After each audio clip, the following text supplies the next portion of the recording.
What's up, New York Mets Nation, and welcome to the Bat Cave. I'm your host, the Bat Fry, Kenny Fry, and it is Hump Day.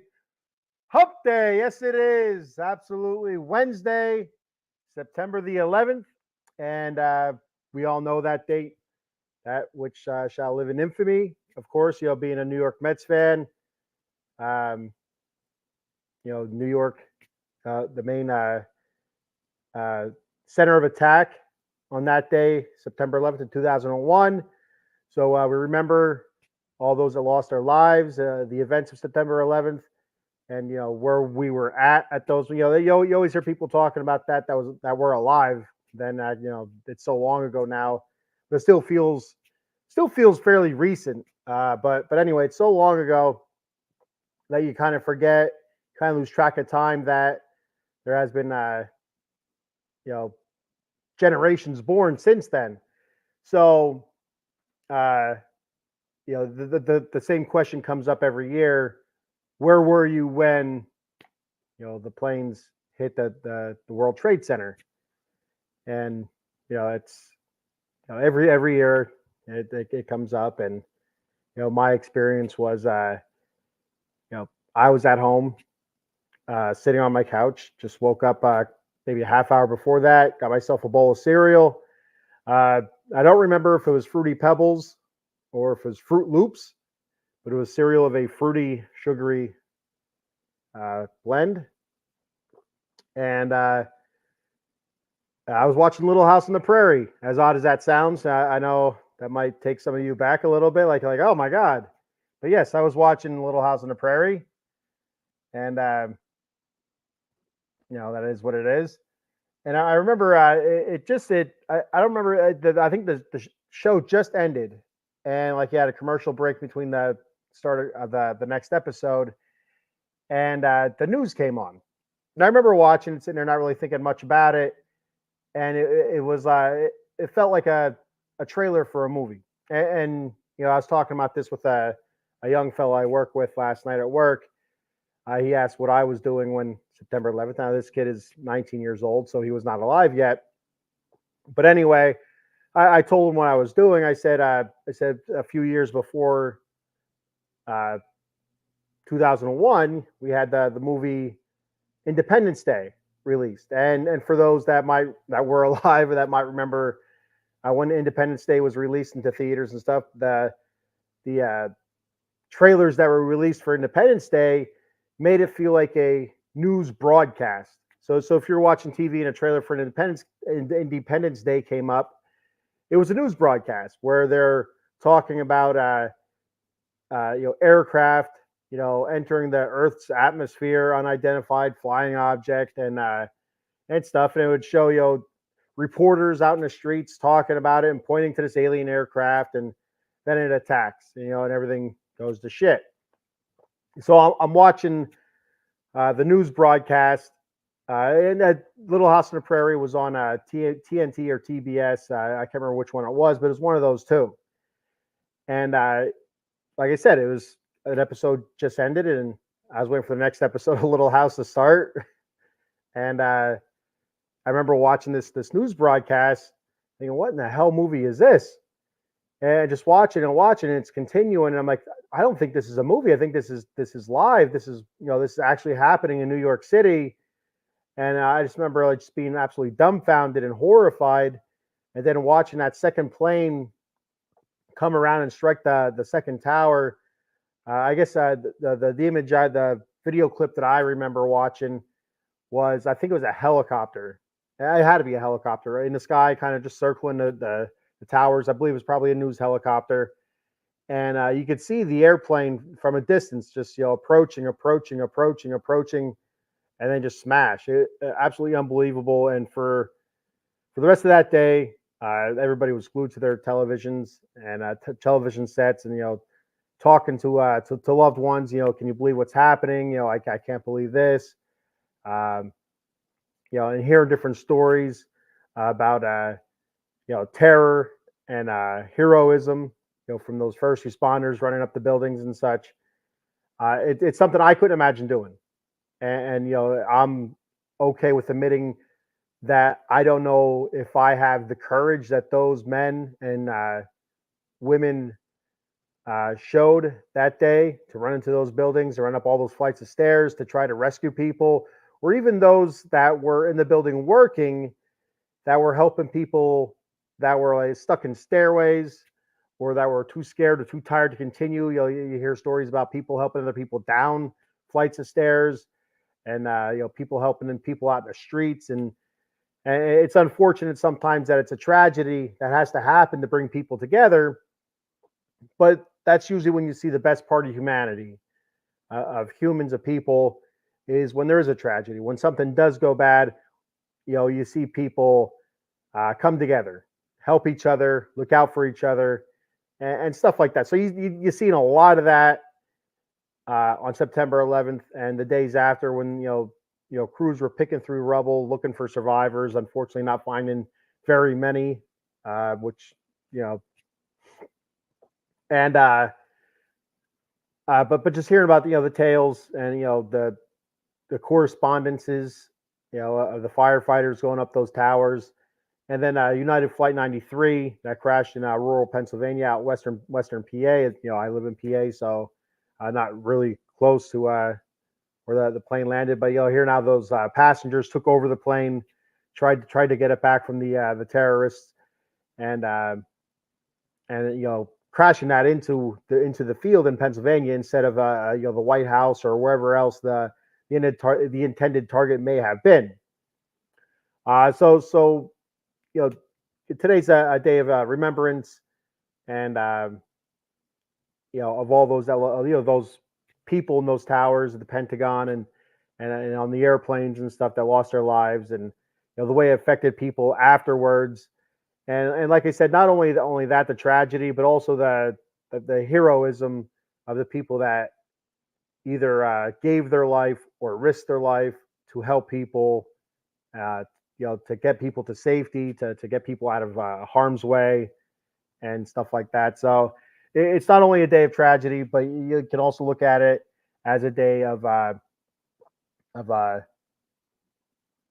humans coming together, people coming together, helping each other, where 9 times out of 10, they probably won't even look at each other walking down the street. But on that day, they helped each other off the street. So not to get all sappy or whatever, it's actually going on a little bit longer than I thought it would, but I just wanted to throw that out there, and give my thoughts on what I was doing September 11th. Like I said, watching Little House on the Prairie and eating Fruity Pebbles. And then I remember my wife, we were just dating then, and her being very upset. Her dad was working at a little, I guess, a 40 in Eatontown Gap is pretty close. He was working there as part of the reserves and stuff like that. And, him having to do what he had to do. And, he was, called to help out with different things in a different state then. And, he was gone for a little bit. But I just remember how upset she was, and how it affected her. And, trying to comfort her, saying everything's going to be fine and stuff. And knowing that nothing was ever going to be the same again, which, you look back at that time, and look today, nothing's the same. I remember before September 11th, gas being, basically $1 a gallon. I worked at a gas station, so I for a couple months out of high school before I went into the old factory business, working in factories. And I think it was 1999, 2000. The gas station I'd work at, gas would be $1.01. The gas station across the street would be 99 cents, and it always flip flop. But not long after September 11th, gas, more often than not, was above the $2, $2.50, $3 mark. So, not only that, but uh, flights, airplanes and stuff, the way that was disrupted, still is much different. Like the security protocols and stuff, what you can and can't do, what you can and cannot take on the plane and stuff. It's so many different things, and so many different things have changed since then, and it's unfortunate, but also it may be for the better. Security restrictions and stuff like that, as tedious and as pain in the ass it might be, is for your best interest. So, and a lot of that came about because of September 11th. So I remember I was working at a steel factory then, and we were working one shift. Well, then after September 11th, we basically almost got shut down. It was work got very, very slow, and a lot of people either left for different jobs or people got laid off and never called back, and shifts changed and stuff, and the way we worked changed, and finally everything picked back up and started returning to normal for the most part, work wise, but the day-to-day life has always been different since then. So I got a comment to read here real quick, and it's Eileen. What's up, Eileen? Hump day. There it is. Hump day. It's Wednesday. Absolutely. All right, so let's get to the Mets talk there. Enough about being a downer here with September 11th. Not that I intended to be, but it's like I said, it's a day of remembrance and a day of celebration of those heroes that went into those buildings and were on those airplanes, and let's not forget the service members that had to go across seas to I guess exact a little bit of revenge. So, but anyway, let's move on from that. Last night's the Mets lose 6-2 to the Toronto Blue Jays. A tough night for David Peterson. He's been lights out pretty much since he's come back from the IL, and this is probably his worst start that I can think of anyway since coming back. So with that loss, he falls to 9-2. He went 4 1/3 innings pitched, 8 hits, 5 runs, 4 earned runs, 2 walks, 2 strikeouts on 76 pitches. That raises his ERA to 2.98. From what I watched last night, I probably watched maybe like 6 innings, 6 of the 9 innings. I did listen to the last inning on the radio as I was on my way to work, but I did watch about 6 of the innings, and the most of his pitches that he threw. He just had a hard time. He had a tough time with command. That's what it seemed like to me. He wasn't able to locate the pitches that he normally has been locating this season, and he almost as tough as it sounds, as scary as it sounds, he almost kind of looked like the David Peterson from last season or previous seasons, and that scares the crap out of me.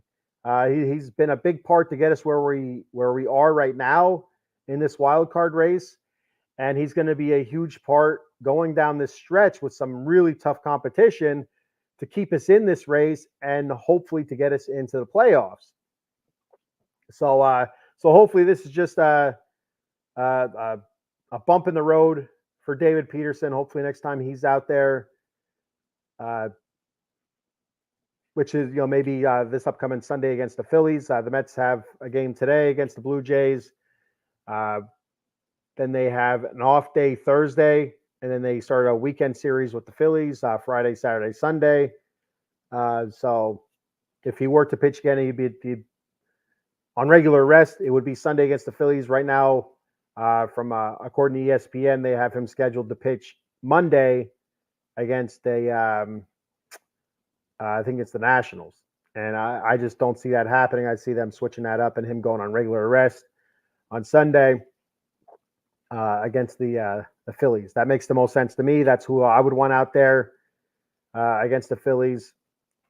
And but we'll talk about that in a little bit as we move along here. One nice thing last night from pitching wise was Brazoban. He went 2 innings pitched, 2 hits, 1 earned run, 1 walk, 1 strikeout. I thought he looked sharp. I didn't see his whole outing. The whole 2 innings pitch. I started getting ready for work then, boots on, laces up, get my ass in the truck. But I thought he, from what I did see, I thought he looked really sharp. He looked good, and that's good news for the Mets. We really need his arm down the stretch here.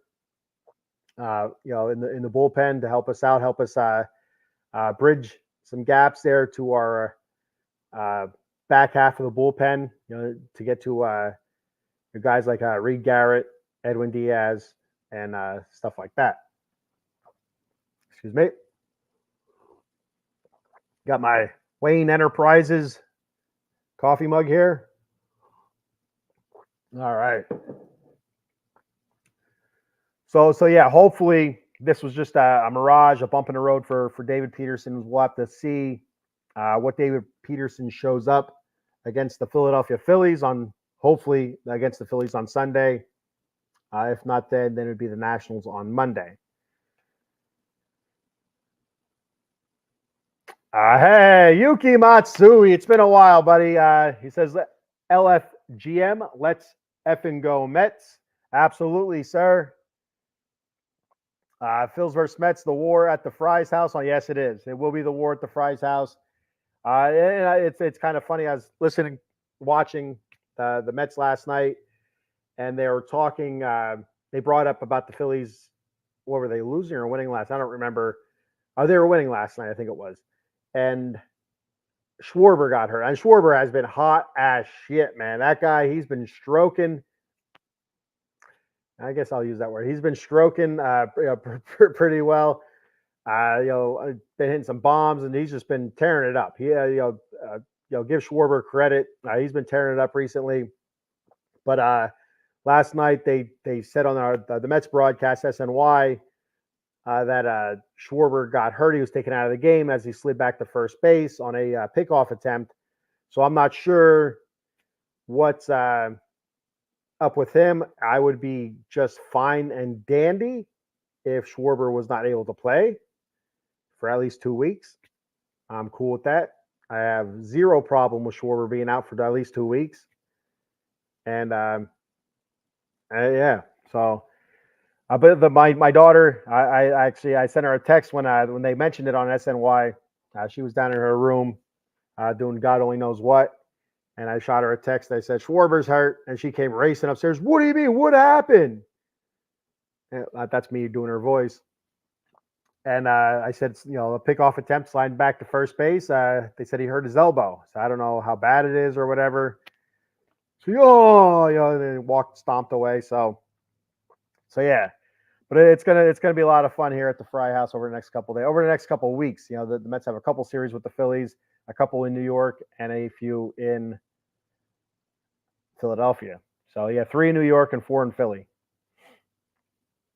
Get a Bryce Harper voodoo doll. Yes, I I should get a Bryce Harper voodoo doll. I said this a bunch of times. I love Bryce Harper. I really do. I like his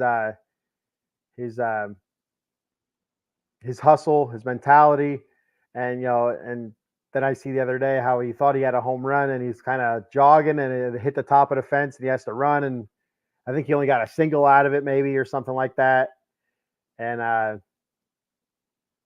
think there's something else happened that inning where he ended up not scoring, and he was kind of pissed off. But then you know what? He took it like a man. He went over and he went to Rob Thompson and apologized. So again, another thing to like about Bryce Harper. I do think the guy can be a douchebag once in a while, but I like Bryce Harper, the player. I would like Bryce Harper on my team. If I had a team and they said you want Bryce Harper, I would say yes. I would like Bryce Harper. But with him on the Phillies, yeah, I'd like to punch Bryce Harper. So there it is. I'm not saying I could take Bryce Harper. I know this comes up on my shows a lot here, who I can beat up and who I can't beat up, and usually it comes out where I can't beat any of these people up because they're professional athletes and I'm not. So I'm a professional Hammenegger. So there's a really good chance that I couldn't beat up Bryce Harper, but I'd take a swing at him. If it came to it, and he's came up wearing that stupid Philly fanatic, who is, my opinion, probably the best mascot in all of professional sports, if not all of sports. But anyway, he wears that stupid Philly fanatic bandana, and his long, goofy ass hair. If he came up to me wearing that stupid bandana, and he said, let's go at it, Fry. All right, Bryce Harper, you're going down, bitch. I'd take a swing at him again. There's a really good chance that he's going to move out of the way. He's going to dodge that punch and take me down pretty quick. But I'd take the shot. I'm not afraid. A little bit afraid, but not all afraid. Anyway, having a little bit of fun here now. Another very disappointing thing that seems to be a reoccurring theme right now are the Mets bats. The Mets bats stay cold over the last few games here. Last few games, not scoring over 3 runs. I can't think of the scores off the top of my head right now. We lost last night 6-2. What was the score? I think the day before was the win was 3-2, I believe.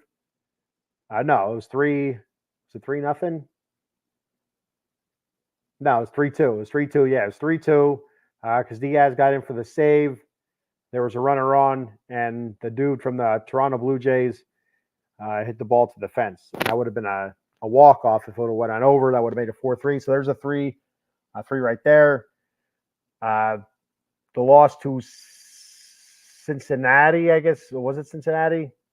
On a Sunday? Monday? What the hell day was that? Was it Sunday? I think it was Sunday. I think that we scored 0 there. So yeah, it's been tough sledding for a large part of the lineup here recently. Lindor was super hot. He's kind of cooled off a little bit, almost to the point of slumping. And we don't need that at all. We need him to be hitting. He's the catalyst. He's the engine here. He's our steam engine that pulls this train along here. And if he's struggling, it seems like everybody else is struggling. But looking at a couple guys here, just from last night's game, Nimmo had an RBI in the first. He was 1 for 4. Lindor was 1 for 4 with a walk and a strikeout. Vientos 0 for 4 with 2 strikeouts.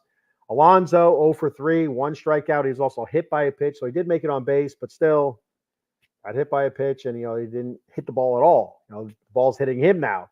He's not hitting the ball's hitting him. That's where we're at. I think it was last night's game.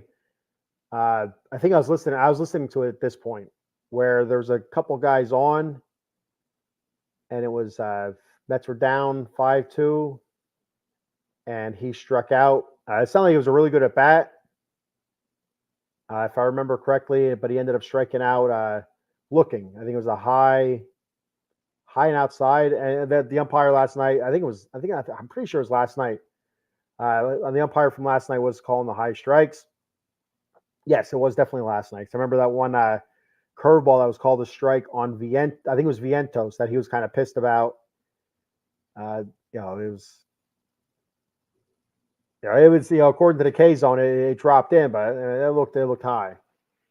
But anyway, Alonso 0 for 3 with a strikeout hit by pitch. Francisco Alvarez, and just absolute terrible slump for the majority of the season now since he came back off the injured list after injuring his thumb. He was 1 for 4, 2 strikeouts. And JD Martinez, whose wife just had a child, he was 0 for 4. Hit the damn ball for your kid, JD. The hell. But all these guys are big parts of our lineup, main parts of our lineup, and they are just struggling right now. Each one of them. You can even throw Starling Marte in there if you'd like to. But anyway, I'm not going to, because who the hell knows when this guy's going to play. Plays, he doesn't play. He plays, he doesn't play. Dude's broken down. Got to figure out how to get rid of him. But looking over this past 7 days, so I went to ESPN and pulled some stats from there. They do have a stat line where it says past 7 days. I looked up stats for past 7 days for these guys. So I'm going to go over that real quick. Past 7 days, 6 games for Nimmo. He's 4 of 22, 1 RBI, 2 walks, 5 Ks. Lindor, 6 games, 4 of 24, 1 double, 3 walks, 5 strikeouts. Vientos, 5 of 22, 2 home runs, 4 RBI. Those 2 home runs came in 1 game. 2 walks, 8 strikeouts. Alonso, 3 of 19, a double, an RBI, 3 walks, 8 strikeouts. Those 8 strikeouts for Vientos, 7 of those 8 have come in the past 4 games. 6 of the 8 have come in the past 3 games.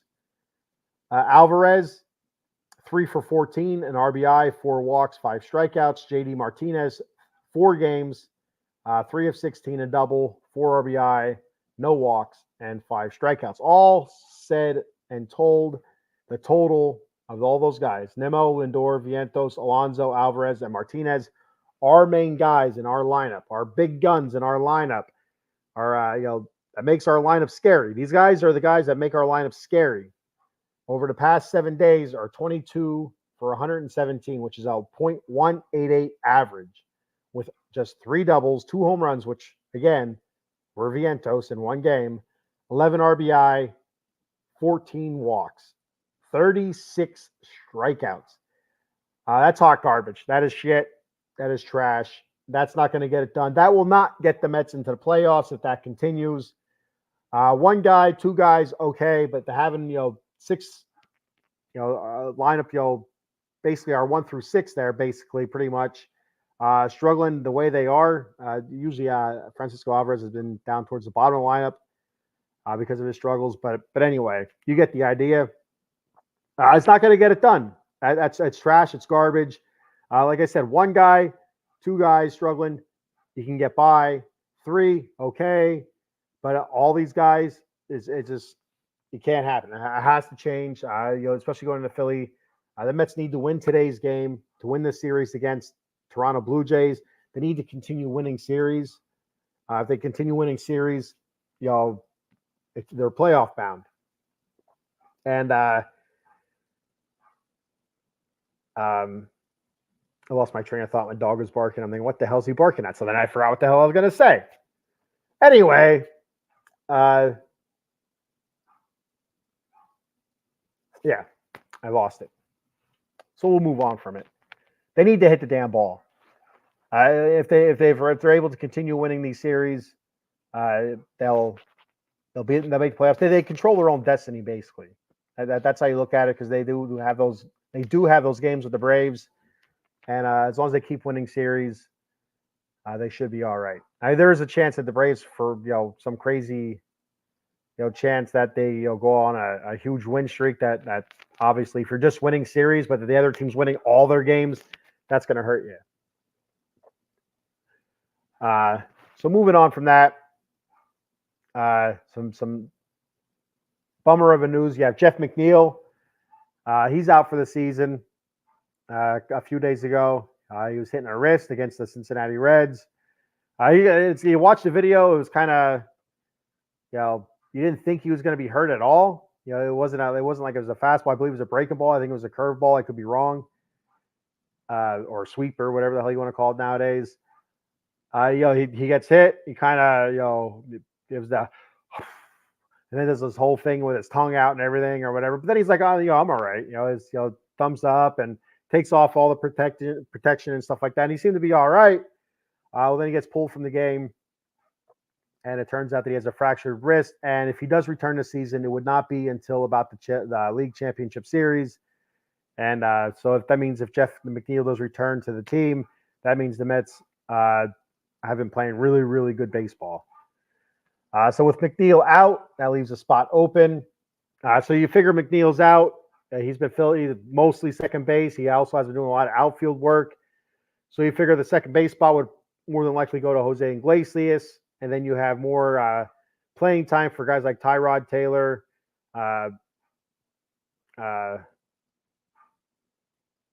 Jesus Christ, I can't think of his name. Harrison Bader, Jesus. For Bader, Tyrone Taylor, Starling Marte, guys like that, continue rotating through, keep that rotation going. But that also leaves a spot open now with him out. And Mark Vientos again, would probably be your everyday third baseman. Occasionally they'd take him out and have Iglesias fill in there with McNeil at second base, Iglesias at third for defensive purposes. But for the most part, you're probably going to have Vientos at all third base. And, in my opinion, you should have Iglesias, starting second base every damn game. But, get to that in a second. The Mets, they did call up Pablo Reyes as their as the roster's expanded there. It was September 1st, I believe. That was their minor league call up. And and then they DFA him because they traded for Eddie Alvarez. To make room for Eddie Alvarez, they had a DFA Pablo Reyes. So we'll see what happens with Pablo, see if he kind of falls through and returns back to AAA Syracuse. We'll have to wait and see. It usually takes a couple days. But they trade for Eddie Alvarez from the Red Sox, I believe it was, infielder, second baseman. And so they get him. They move him from AAA. They promote him up to the Mets, to the big club. And last night he got the start. His first action was as a pinch runner, and he scored the I don't know if it was a tying or the go-ahead run in the game 2 nights ago. But anyway, he did score as a pinch runner on a pass ball, a wild pitch, whatever you want to call it. But yesterday he gets a start. He didn't look bad in the field. He looked decent in the field. At the plate, me personally, I want to see Jose Iglesias out there. Eddie Alvarez, I really don't want to see out there unless it's an emergency. I just don't see why we're in September, why guys need days off right now. This is the stretch run. This is, every game is important. Every game you should have your best 9 out there unless there's some sort of injury, nagging, or, that they need that day off because of an injury, just to kind of heal it up or rest or whatever so they can go the next day. But I don't think that's the case. So I don't know why Jose Iglesias is not starting every day. He should be. So that is what it is. Just like JD Martinez, he should be out there every day as well. Jesse Winker, he should get a lot of playing time, if not almost every day in the outfield. He's a bigger bat that we got from Washington at the trade deadline. So guys like that, there's no reason why they should not be in the lineup at all. In my opinion, you need all hands on deck, straight to the end here. And it's coming down to the nitty gritty. I don't think guys should be getting days off, except for the catcher. And the Luis Torrens, basically has been outplaying Francisco Alvarez. As upsetting as that sounds, as a Mets fan, Alvarez is our golden child here. Young kid, terrific upside. Had a nice power season last year, his first season up with the Mets. Wins that starting job, and then the season coming in. Looks great to start the season off, then gets hurt in May. And it's been just a downward spiral since then for him. But Luis Torrens, thrown out 60% of base stealers. Again, a small sample size for Luis Torrens, but still, that's a lot. Yeah, it's impressive. The league averages in the 20s, somewhere like 22, 24%, somewhere around there, and he's in the 60 percentile. Crazy impressive. But anyway, it's your best 9 should be starting. That's how I look at it. What else do we got here? Paul Blackburn, starting pitcher. If you remember, going back a few weeks ago, he got hit on a comebacker against somebody, I don't remember who. Was it the Diamondbacks maybe? But anyway, he's been out since then. He had a rehab start. Everything seemed to go fine. Then he was the day before his scheduled start with the Mets, his return with the Mets. He was out running and tweaked something in his back. He couldn't even run. So I'm not sure what's going on with him, how long he's going to be out. But Tyler McGill took his spot in the rotation. And last time out, Tyler McGill pitched very, very well.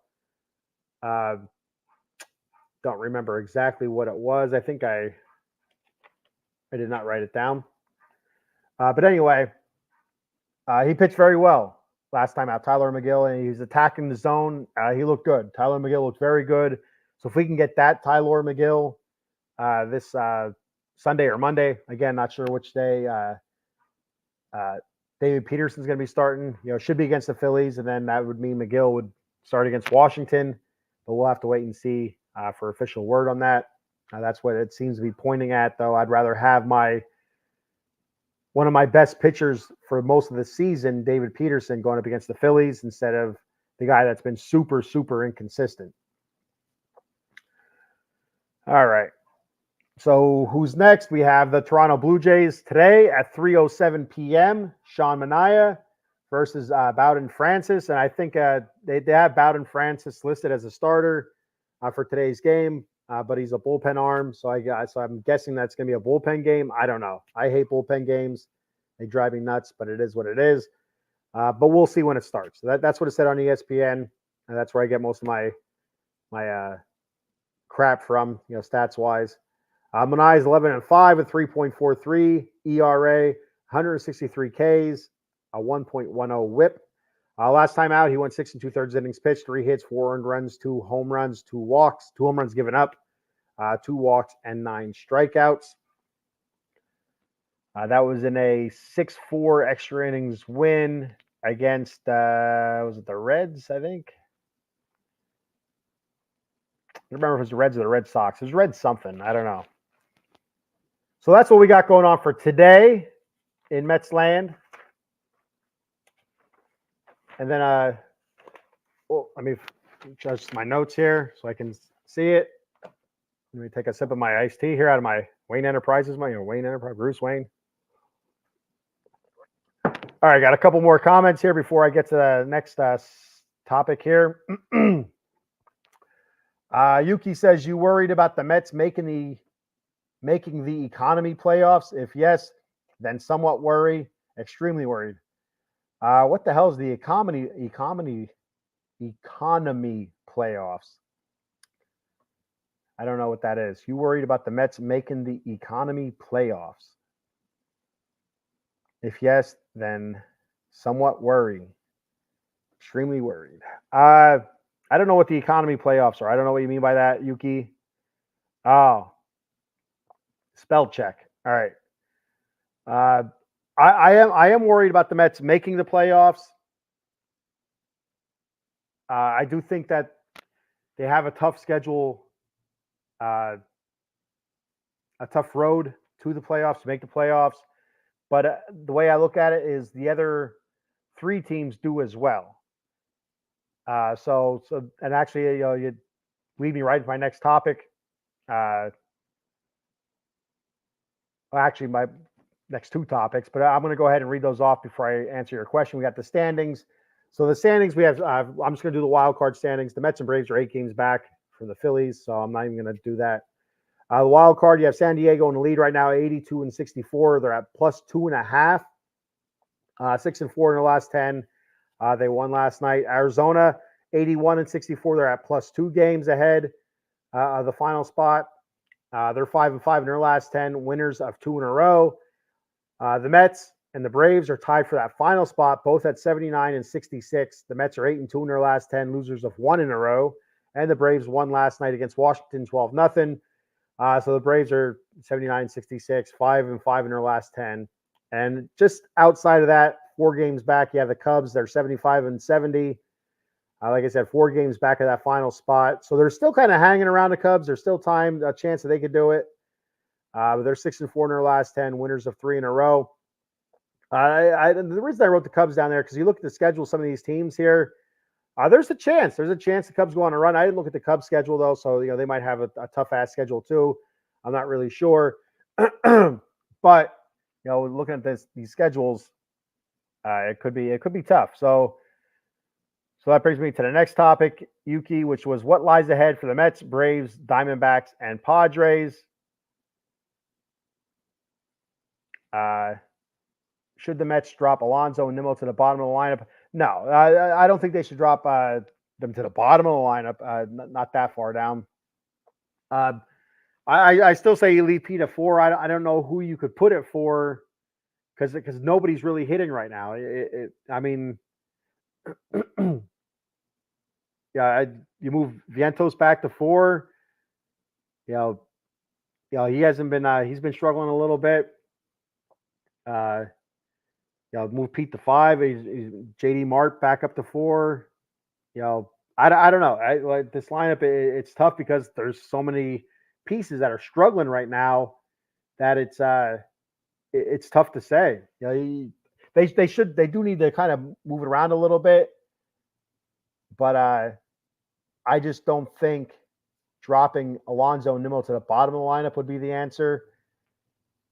But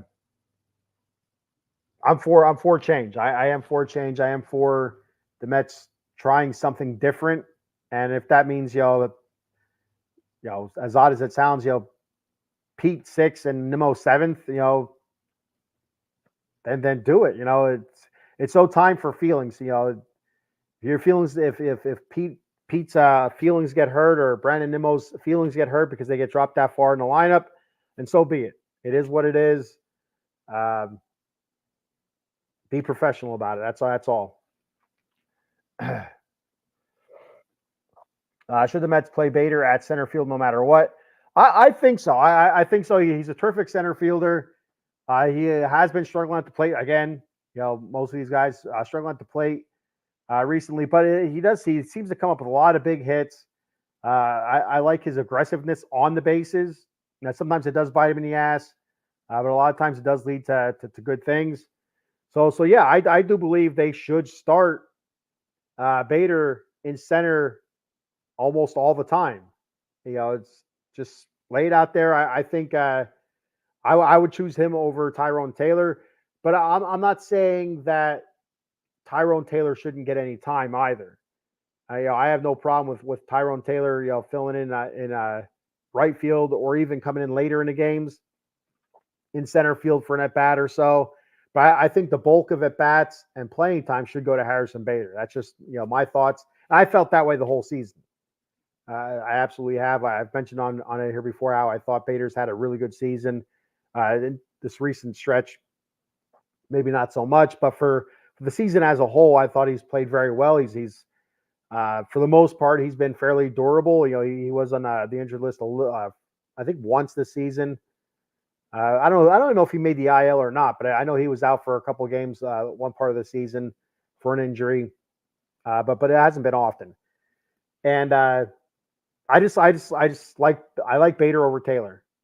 Taylor does have good speed; he does steal bases for you, but Bader can do the same thing. And so yeah, that's my thoughts on that. Any of your family and friends ask you what Hawk Tua means?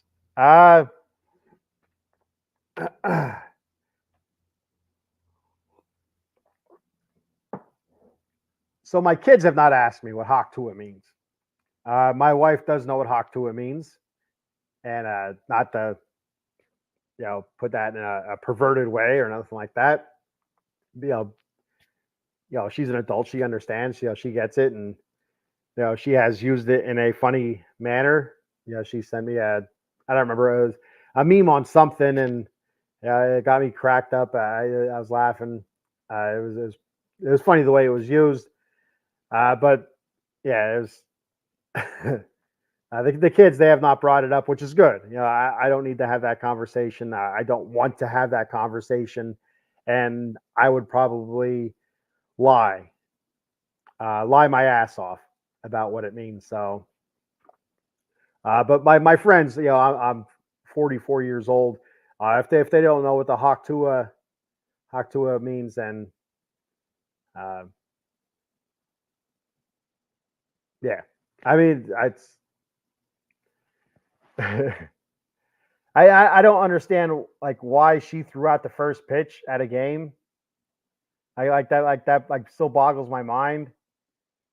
But this year we've had the Grimace run, we've had the Hawk Tua run. Who else did we have? We had somebody else throw out a first pitch early in the season. I think it was Grimace. But yeah, it's the whole Hawk Tua thing is. I still think it's funny. So if I see the video, I still think it's funny. That whole interview, she goes on to a pretty lengthy interview, very sexual in nature, and kind of funny. So, but anyway, so looking what lies ahead for the Mets, Braves, D-backs, and Padres, and so you look at the Mets. Coming up, they have 3 at Philly, 3 versus Washington, and that's it then for the Mets. For games that are supposed to be easy. Now, I'm not saying that the Washington Nationals are going to be easy because there's a chance Mets go in there and lose 2 out of 3. It's just this the way things happen with the Mets and against lesser opponents. Washington has played them tough at times this season.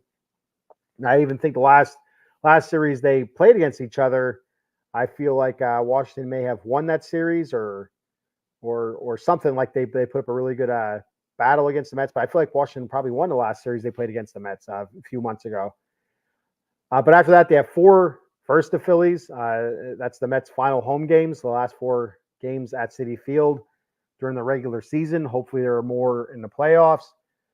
Then they travel to Atlanta for 3, and then they travel to Milwaukee for 3. Milwaukee first place in their the Central Division. Atlanta fighting for that wild card spot with the Mets, and the Phillies leading the NL East. So it's a pretty rough road for the Mets. So we look at Atlanta. They have 4 against the Dodgers coming up this weekend, and Dodgers leading the West. One of the best teams in the league. That's a team that put a lot of money out there in the field this season. You got the potential MVP there in Shohei Ohtani. You saw Freddie Freeman and Mookie Betts. I'm not. Is Mookie hurt? Why do I feel like Mookie's hurt? I don't know. But still, the Dodgers are crazy good, crazy talented. So there's that. 3 at Cincinnati. They just got shut out by Cincinnati a couple days ago, so that's not an easy stretch there. But they are a below 500 team, so those are 3 games that the Braves should win, or at least win that series. 3 at Miami. Again, that's the bottom dwellers here in the East. So those are 3 games or a series that the Braves should win, and 3 versus the Mets. And then the final 3 of the Braves season against the Kansas City Royals is going to be interesting. So the Royals are fighting for a playoff spot as well. Right now they're sitting in the 2nd spot in the AL wild card. So it may very well come down to those last 3 games where Kansas City needs wins to get in or wins to secure a spot. And the same with the Braves. So that's no, gimme either. So you look at those series, they have 5 series left. 3 of the 5 are against teams that are above 500 and teams that are battling for playoff spots. And the Dodgers are basically in a playoffs or in the playoffs. Not quite yet, but there's no reason why they should miss. So you look at Arizona. So if you compare the Braves to the Mets, the Braves easier schedule left than what the Mets have. Arizona, 3 versus Milwaukee. Like I said, the leaders in the Central there. 3 at Colorado. Colorado's tough at home, but still they're Colorado. So that's a series that Arizona can win. 4 more at Milwaukee. So they played Milwaukee in Arizona. Now they're going to Milwaukee. So again, that's tough sledding there for Arizona. 3 versus San Francisco, who's been a feisty bunch this season. They hung around the wild card contention for the longest time. Now they're probably 7 back, 6, 7 back, so they kind of fell out a little bit, but still a tough out. And then they have they finished season up with 3 versus San Diego. So you look at this, and they have 1, 2, I'd say 4 of those series against teams with winning records. I think San Francisco has a winning record. If not, that's pretty close. It's close to 500. So it's tough sledding for Arizona. Compared to the Mets, probably fairly close to equal. I would say the last 5 series as to what's tougher. The Mets' last 5 might be a little bit tougher, but if it is, it's not by much. San Diego's final 5 series. 3 at San Francisco, 3 versus Houston, who's leading the AL West. 3 versus the White Sox. That's should be 3 wins. That shouldn't be just win a series. That should be 3 wins. But then they finish up 3 at Los Angeles Dodgers and 3 at Arizona. So that's huge right there. That last series, 3 with Arizona, it's monstrous. The 3 at the Dodgers, that's going to be huge because that's too early yet for the Dodgers to be resting people because they should have a spot clinched probably by then or around that time. But it's too early to start resting people. That last series that the Dodgers would have, whoever it's against, that's where you normally see teams that are clinched, start really giving their guys are a game or two off to rest for the playoffs. So that's a tough time to be facing the Dodgers right there, as it's still kind of not at the end of the season, not rest time yet. So I think the Padres have a very comparable schedule to what the Mets have and Arizona. So the way it looks like Atlanta probably has the easiest schedule ahead so far, with Cincinnati and Miami on there. A couple teams that are under 500. Again, Arizona, you have it at Colorado. They're under 500. San Francisco's around 500, so I'll give them credit and say they're at 500 or above. I can't remember for sure what it was. So that's only one team under 500. Then San Diego, they play San Francisco, but they also have the White Sox, who's the worst team by far in the league. But they also play Houston and the Dodgers. So it's the way it looks. If you break it down, I would say the Mets probably have the toughest schedule going forward. But then I would say probably San Diego, then Arizona, then Atlanta. So there's no gimme here. San Diego, Arizona games up. Their spots are not solidified at the 1 and 2 there either. It could be one series. It could all change one series. You look at the next series, 3 Mets for 3 at the Philly. Atlanta's 4 at the Dodgers, 4 versus the Dodgers. It's in Atlanta. Arizona 3 at home against Milwaukee, and then San Diego 3 at San Francisco. And it's none of those are gimmies. So, we might be talking come next Wednesday how Atlanta's the top spot, the Mets are the second spot, and Arizona's the third spot with San Diego a game back. You just don't know. It's going to be a lot of fun coming down the stretch here. Hopefully it stays tight. I don't want to see anybody fall out. I don't want to see the Mets fall out. Be honest with you, I don't want to see Atlanta fall out right away either. I want to see them fall out, just not right away, because it's exciting. It's good stuff. It makes it more fun to watch when everything's super tight like that. But I do hope Atlanta does fall out, and I hope they lose their last 6 games, 3 against the Mets and 3 against the Royals. I hope they lose all of them. So that'd make me happy. All right. So that's all I have for today. I'm going to go ahead and read our sponsor. Do our sponsor read here. Get all that crap off the screen so I can do it. There we go. And of course, our sponsor, as usual, is Jason Fine, attorney Big Al. You can reach Big Al at 1-800-HURT-123. That's 1-800-HURT-123. Jason Fine specializes in motor vehicle accidents, slip and fall, workman's comp, and personal injury claims. He has 3 office locations conveniently located throughout Pennsylvania and New Jersey. His office in New Jersey is located in Cherry Hill on 3 Greensward Lane, and the phone number there is 856-209-5258. And his office is in Pennsylvania. He has one in Pittsburgh at 500 Grant Street, Suite 2900. The phone number there is 412-365-8151. And in Philadelphia, the offices are located on 1628 JFK Boulevard, Suite 2120. The phone number there is 267-888-2980. That's Jason Fine, attorney Big Al. All right, so that's all I have for today. Thank you, everybody, for checking it out. Thanks for the comments. Eileen, Yuki Matsui, and the spammer from Twitch that I did not post. Tell me how to get more viewers by paying them money, and I'm not going to do it. So don't send me any more spam comments. Comment for real. All right. You can check me out. I'll be live tomorrow morning again, hopefully, with the Silver and Black Layer Raiders edition. I'll be talking about the Raiders letdown this past Sunday, and a look ahead to this upcoming Sunday against the Baltimore Ravens. And then, of course, we will have the Atomic Drop podcast. I have to get with the guys to see if we're going Friday or Saturday. I'm not sure yet. And we'll put it up. We'll put it out there. So check me out tomorrow morning, 10 a.m., talking Raiders. If not, then check me out for wrestling, WWE Wrestling on the Atomic Drop podcast. If not, then come back next Wednesday. Same bat time, same bat channel here on Out of the Box Sports Entertainment, Facebook, YouTube, X, and Twitch. give us a like, follow, and please subscribe to our YouTube channel. I beg of you to subscribe to the YouTube channel.